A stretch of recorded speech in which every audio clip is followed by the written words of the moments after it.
विविधता की समझ। बच्चों, हम इस अध्याय को पढ़ रहे थे और ये जानने का प्रयास कर रहे हैं कि विविधता क्या होती है और भारत में इसका प्रारूप कैसा है।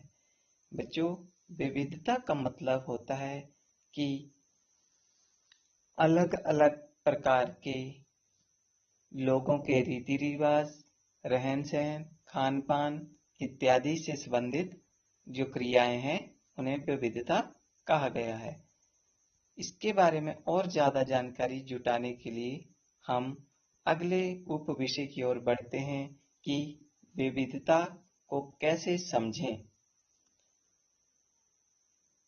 करीब 100, 200, सवा 200 वर्ष पहले जब रेल, जहाज, बसें, कारें इत्यादि नहीं होती थी तो बहुत सारे लोग जो थे वो संसार के दूसरे भागों में यातायात के लिए विभिन्न प्रकार के साधनों का उपयोग करते थे, जैसे कि पानी के जहाज, घोड़े, ऊंट इत्यादि में बैठकर या पैदल चलकर ही यात्राएं करते थे।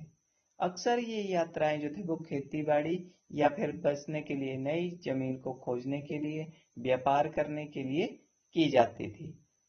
क्योंकि यात्राओं में बहुत समय लग जाता था तो इसलिए लोग जो थे वो नई जगह पर अक्सर काफी लंबे समय तक ठहर जाते थे। और इसके अलावा सूखे और अकाल के कारण भी कई बार लोगों को अपने घर बार छोड़ने पड़ते थे। उन्हें जब भरपेट भोजन नहीं मिल पाता था तो वो नई जगह पर जाकर बस जाते थे। कुछ लोग जो वो काम की तलाश में, तो कुछ लोग जो था वो युद्धों के कारण सेनाओं से परेशान होकर जो था वो एक जगह से दूसरी जगह की ओर पलायन कर जाते थे, सुरक्षित जगहों की ओर। जब ये लोग नई जगह पर बसना शुरू करते थे तो उन्हें रहन सहन में थोड़ा सा उनके बदलाव आ जाता था। कुछ चीजें तो वो नई जगह की अपना लेते थे और कुछ जो चीजें थी या कुछ रिवाज जो थे वो पुराने ढर्रे से ही चलते रहते थे। इस तरह से उनकी भाषा, भोजन, संगीत, धर्म इत्यादि में कुछ नए तो कुछ पुराने का मिश्रण बन जाता था और उनकी नई संस्कृति बन जाती थी।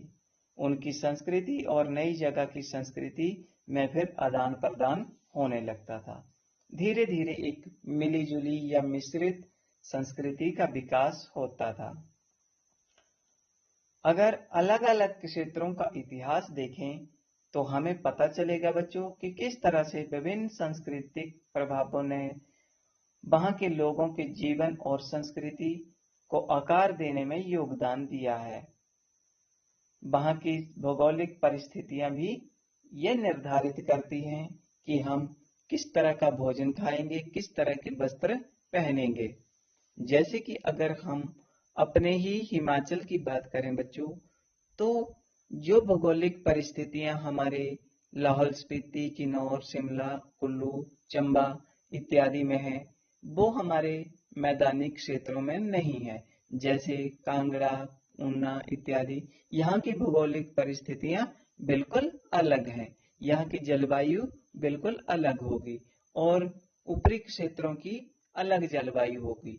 तो हमारा खान पान, हमारा पहनावा, हमारी ड्रेस और हमारे काम करने के तरीके भी उसी के अनुसार होते हैं। क्योंकि पहाड़ी क्षेत्रों में ठंड बहुत ज्यादा रहती है तो 12 महीने हमें जो वो गर्म वस्त्रों का, गर्म कपड़ों का सहारा लेना पड़ता है और खान पान में भी हम गर्म भोजन या मसालों का उपयोग अधिक करते हैं। जबकि मैदानी क्षेत्रों में मौसम जो है वो लगातार बदलता रहता है। गर्मियों में अत्यधिक गर्मी पड़ती है तो यहाँ के लोगों के पहनावे में और यहाँ के लोगों के खान पान में फर्क आ जाता है और यहाँ के कामकाज में भी अंतर आ जाता है। तो ये भौगोलिक परिस्थितियां जो हैं बच्चों, वो हमारे ही जीवन को, हमारे रीति रिवाज को, हमारे धर्म को, हमारे कार्य क्रियाकलापों को बहुत ज्यादा प्रभावित करती हैं। तो आइए भारत के ही दो भागों, एक लद्दाख और एक केरल का उदाहरण लेते हैं और ये जानने का प्रयास करते हैं कि यहाँ की भौगोलिक परिस्थितियों ने यहाँ के लोगों के जनजीवन पर किस तरह से प्रभाव डाला है, उनके रहन सहन, उनके वस्त्र, उनके व्यवसायों पर किस तरह से प्रभाव डाला है। अपनी एटलस की सहायता से भारत के मानचित्र को देखें और ये पहचाने कि लद्दाख कहाँ है और केरल कहाँ पर है। इन दोनों क्षेत्रों की भौगोलिक स्थितियां जो है उनके बारे में भी देखते हैं कि वहाँ के भोजन, कपड़े, व्यवसाय, पशुपालन और पेशे इत्यादि जो है वो कैसे हैं। तो देखिए बच्चों, यहाँ लद्दाख का एक चित्र दिया गया है। यहाँ बहुत ऊंचे ऊंचे पहाड़ हैं, इसीलिए और यह जो है वो ज्यादातर समय जो है वो बर्फ से ढका रहता है। तो इसलिए यहाँ पर इसे जो है वो ठंडा रेगिस्तान भी कहा जाता है। लद्दाख जो है वो जम्मू कश्मीर के पूर्वी हिस्से में पहाड़ियों में बसा हुआ एक रेगिस्तानी इलाका है। बच्चों, रेगिस्तान का मतलब केवल रेत वाला रेगिस्तान ही नहीं होता है। रेगिस्तान का मतलब है जहाँ वनस्पति बहुत कम पाई जाती हो और वर्षा जहाँ बहुत कम होती हो, वह रेगिस्तान है। जहाँ क्या जीवन की परिस्थितियां जो है या जीवन जीना जो है वो बहुत मुश्किल होता है, उसे रेगिस्तान कहा जा सकता है। यहाँ पर बहुत ही कम जो है वो खेती संभव है, क्योंकि इस क्षेत्र में बारिश बिल्कुल नहीं होती है और ये इलाका बरस में ज्यादातर समय बर्फ से ढका रहता है। इस क्षेत्र में बहुत ही कम पेड़ उग पाते हैं। पीने के पानी के लिए लोग जो है वो गर्मी के महीनों में पिघले हुए बर्फ का सहारा लेते हैं, ये उसी पर निर्भर करते हैं। यहाँ के लोग एक खास किस्म की बकरियों को पालते हैं जिससे कि पश्मीना ऊन मिलती है और यह ऊन जो वो बहुत कीमती होती है और इसी ऊन से जो वो पश्मीना शॉल बनाई जाती है, जो कि बहुत महंगी होती है। लद्दाख के लोग बड़ी ही सावधानी से इस ऊन को इकट्ठा करते हैं, शॉल बनाते हैं और कश्मीर के व्यापारियों को बेचते हैं। मुख्यतः कश्मीर में ही जो वो पश्मीना शॉलें बुनी जाती हैं। यहाँ के लोग जो वो उनका दूध और मांस इत्यादि या दूध से बनी हुई चीजों पर ही इनका भोजन जो वो निर्भर करता है। हर एक परिवार के पास कुछ एक गाय और भेड़ बकरी तथा याक होते हैं। रेगिस्तान होने का यह मतलब नहीं है कि व्यापारी यहाँ आते नहीं हैं। बच्चों, लद्दाख तो व्यापार के लिए एक बहुत अच्छा रास्ता माना जाता था। मध्य काल की अगर बात की जाए तो मध्य एशिया की ओर जाने वाले जितने भी व्यापारियों के काफिले थे वो इसी रास्ते से होकर गुजरते थे और तिब्बत पहुंचते थे। तिब्बत से चीन तक जाते थे और यहीं से सारा मध्य एशिया का व्यापार जो है वो किया जाता था। वहां से ये लोग जो थे, व्यापारी लोग जो थे, वो मसाले, कच्चा रेशम, दरिया इत्यादि लाते थे और बेचते थे। लद्दाख के रास्ते से ही बौद्ध धर्म जो है वो तिब्बत तक पहुंचा। लद्दाख को छोटा तिब्बत भी कहा जाता है। करीब 400 वर्ष पहले यहाँ पर लोगों का मुस्लिम धर्म से परिचय हुआ और अब यहाँ पर अच्छी खासी संख्या में जो वो मुस्लिम लोग भी रहते हैं। लद्दाख के गानों, कविताओं का भी बहुत ही समृद्ध मौखिक संग्रह है। मौखिक संग्रह का मतलब ये कहीं लिखे हुए नहीं है, मगर जुबानी लोगों की ने जो वो इन्हें एक पीढ़ी से दूसरी पीढ़ी तक ट्रांसफर किया है।